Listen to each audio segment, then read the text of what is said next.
Salut tout le monde, donc bienvenue sur ma chaîne YouTube. Pour ceux qui ne me connaissent pas, mon nom c'est Alicia, je viens de Montréal au Canada. Moi en fait, il y a 2 ans, j'ai gradué de HEC Montréal, donc c'est une université un peu plus faculté business. Et depuis ce temps-là, je suis comptable et analyste financière dans une entreprise à Montréal. Donc comme vous pouvez le voir dans le titre d'aujourd'hui, aujourd'hui je vais vous parler de comment ne pas payer d'impôts ou du moins réduire vos paiements d'impôts. Mais avant de commencer, je vais vous demander d'aller vous abonner à ma chaîne, aimer mes vidéos, partagez-les. Je sais que je le dis assez souvent, mais peut-être que mes vidéos peuvent vous amener certaines connaissances au niveau de vos finances ou même ça peut aider des gens autour de vous. Donc, sans plus tarder, let's go! Donc la vidéo d'aujourd'hui, ça sera séparé en 2 parties. La première partie va parler des REER et la deuxième partie va parler du CELI. Je pense que les REER en Europe, dans certains pays, c'est l'équivalent de livret A, si je me trompe pas. Mais laissez-le moi savoir en commentaire en bas de la vidéo. Mais sinon, si vous êtes quelqu'un qui voulait venir immigrer au Canada, je pense que cette vidéo pourra grandement vous aider. Donc, un REER, c'est quoi? Dans le fond, c'est un compte épargne qui te permet d'accumuler de l'argent à l'abri d'impôts. Qu'est-ce que ça veut dire à l'abri d'impôts? Ça veut dire que tu ne seras pas imposé sur l'argent que tu mets dans tes REER. Donc, tu ne payeras pas d'impôts sur l'argent dans ton compte REER. Donc, exemple, si tu es quelqu'un qui gagne, par exemple, 40 000 par année et tu as mis 5 000 $ dans tes REER.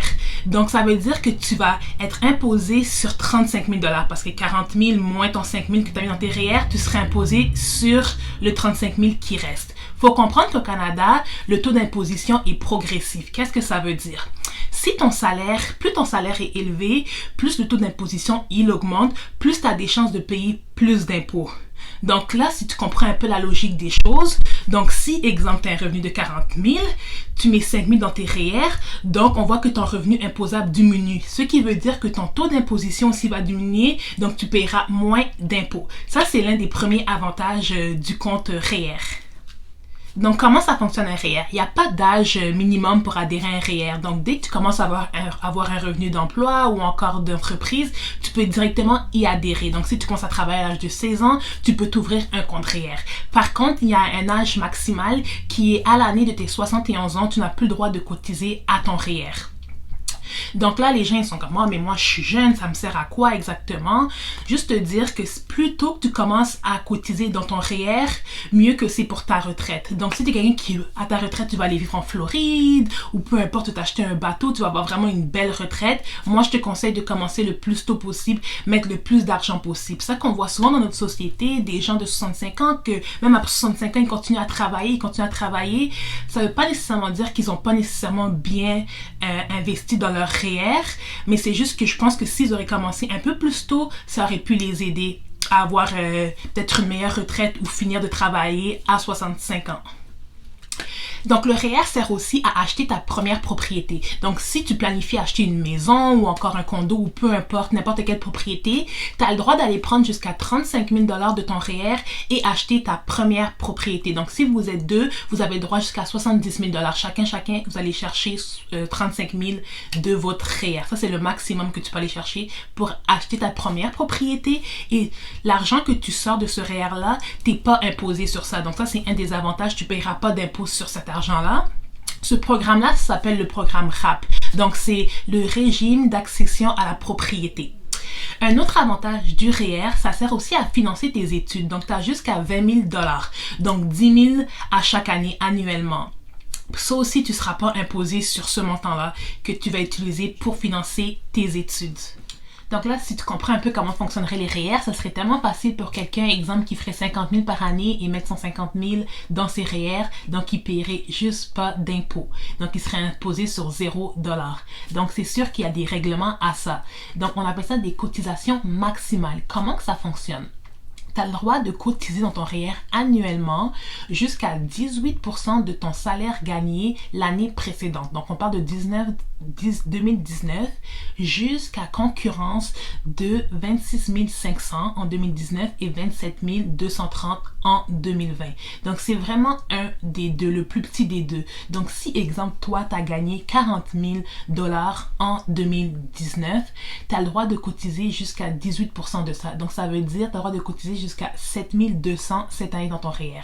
Donc là, c'est sûr que quelqu'un qui ferait 1 million et puis qui voudrait utiliser son 18%, ça ferait pas de sens. Donc, c'est pour ça qu'ils ont vraiment instauré un genre on va dire, une cotisation maximale qui est vraiment de 26 500 et 27 230 en 2020. Donc, on peut pas dépasser ces montants-là. Mais c'est vraiment le plus petit des deux. Tu peux pas te dire que j'ai fait 40 000, moi je veux cotiser 26 500. Non. Faut vraiment que tu prennes le plus petit qui est ton 18% de ton salaire, donc qui te revient à 7 200 de cotisation maximale que tu peux mettre dans ton REER cette année. Donc ça, c'est vraiment un moyen de pas payer d'impôts ou encore du moins de réduire ses impôts, parce que souvent on me demande comment tu peux pas payer d'impôts ou comment tu fais pour payer juste un tout petit peu d'impôts. Donc moi, c'est ça que je dis aux gens. À partir de fin février, je dis aux gens, cotise ton maximum dans ton REER. Fait que si toi, ton maximum que tu as le droit de cotiser, c'est 10 000 $, je dis toujours aux gens de maximiser leur REER, parce que ça va vraiment réduire ton revenu imposable, donc tu payeras beaucoup moins d'impôts. Et qu'est-ce qui est vraiment intéressant, c'est que tu as le droit de cotiser, dans le fond, toute l'année précédente, plus les 2 premiers mois de l'année en cours. Donc, souvent, on fait nos impôts vers mars, avril 2021, on va les faire. Donc, tout ce que tu as cotisé en 2020, tu as le droit encore de cotiser les 60 premiers jours de l'année. Donc, tu as le droit de cotiser jusqu'au 1er mars. Donc, si tu n'as pas fini encore, là, tu es là, on arrive en décembre, on est le 31 décembre, qu'est-ce que je fais? J'ai 10 000 que je peux mettre, là, je suis juste rendue à 5 000, ben, tu as encore 60 jours après 2020 pour le plus possible remplir ton REER. Donc, au niveau des retraits, comment ça fonctionne? Donc, tu ne paieras pas d'impôt quand tu retires l'argent pour acheter ta première maison ou encore financer tes études. Donc, tu n'es pas imposé sur ça. Par exemple, tu dois rembourser ces montants-là dans ton REER à une date qui va être indiquée. Donc, exemple, si tu retires 35 000 $ pour acheter ta première propriété, ben, ce 35 000-là, au cours de ta vie, il faudra que tu le remettes dans ton REER. Par contre, tu es imposé sur les retraits, exemple, à ta retraite. Donc, si à ta retraite t'arrives, là, tu veux utiliser ton REER, donc tu seras imposé sur l'argent de ton REER que tu vas sortir. Donc, tu auras ton revenu imposable plus tes REER, tu seras imposé sur le tout. Puis là, les gens sont comme, ah, mais là, ça veut dire que je paierai beaucoup d'impôts à ma retraite. C'est faux, parce qu'on s'entend que ton revenu imposable à ta retraite, il est beaucoup plus faible de qu'est-ce que tu gagnes, exemple, quand tu as 50 ans ou peu importe, 30 ans. Donc, ton revenu imposable à la retraite, il est beaucoup moins élevé. Donc, même si que tu prends l'argent de tes REER et tu viens le rajouter à ton revenu imposable, ton revenu sera déjà faible. Donc, ton taux d'imposition aussi sera faible. Donc, je vais vous montrer quelques petits exemples des personnes qui cotisent dans leur REER au maximum, d'autres qui cotisent pas beaucoup dans leur REER, quelqu'un qui cotise dans son REER, quelqu'un qui cotise juste pas dans son REER, juste pour que vous voyez les avantages du REER, puis l'impact que ça peut faire au niveau de tes impôts, au niveau de tes paiements d'impôts, comment que ça réduit énormément tes impôts, le fait de juste cotiser dans un REER. Vous montrer un exemple de 2 personnes qui gagnent le même revenu. Donc, Philippe, 25 ans, commis comptable, qui gagne 35 000 par année. Et Sophia, 23 ans, designer graphique, qui gagne 35 000 par année. Donc, ils font le même revenu annuel, mais ils n'ont pas nécessairement cotisé de la même manière dans leur REER. Donc, ici, on peut voir que Philippe, lui, il avait des impôts de 6 287. Par contre, il a décidé de cotiser à son REER jusqu'à son maximum, donc 18% de son salaire, donc 6 300. Donc, on voit ici qu'il a uniquement des impôts à payer de 4 490. Donc, il a fait une économie d'impôts de 1 797. Alors que elle, Sophia, aussi avait le même montant d'impôts à payer. Mais par contre, elle a juste pu cotiser à son REER pour un montant de 1 000 $. Donc, on voit que ses impôts à payer sont de 6 000 $. Donc, elle a fait une économie d'impôts de 286 $. Donc, malgré que les deux gagnent le même revenu, mais ils n'ont pas nécessairement cotisé de la même manière, ils n'ont pas nécessairement les mêmes montants. On voit que ici Philippe est gagnant et a une plus grosse économie d'impôts. D'où l'importance de maximiser son REER pour réduire ses impôts ou encore juste ne pas payer d'impôts. Donc, je vais vous mettre le lien internet de la banque TD qui parle des REER. Donc, ça parle beaucoup plus en profondeur c'est quoi un REER et ça donne beaucoup plus d'informations.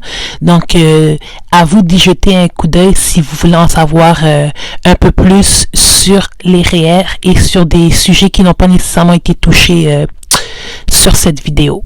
Donc, le lien sera dans la barre info. Donc, j'espère que ma vidéo a pu éclaircir certains d'entre vous. C'est sûr, des fois, on va sur Internet, on n'a pas beaucoup d'informations sur les REER, sur les CELI. Donc, moi, j'ai vraiment parlé de la base. Donc, l'important que vous devez savoir, c'est sûr que le REER, c'est large. Tu peux cotiser dans le REER de ton conjoint. Donc, il y a plusieurs autres choses, mais je me suis vraiment fixée sur l'important. Donc, la deuxième partie va être sur les CELI. Donc, ça aussi, c'est un autre compte épargne. Je vais vous montrer la différence entre les deux. Donc, n'oubliez pas d'aller vous abonner à ma chaîne pour rester à l'affût de mes vidéos. Aimez. Si vous avez des questions un peu plus personnelles par rapport à vos REER, vous avez besoin de conseils, vous pouvez toujours m'envoyer un message sur mon Instagram ou encore sur mon Facebook. Donc, on se revoit à la prochaine vidéo et merci beaucoup.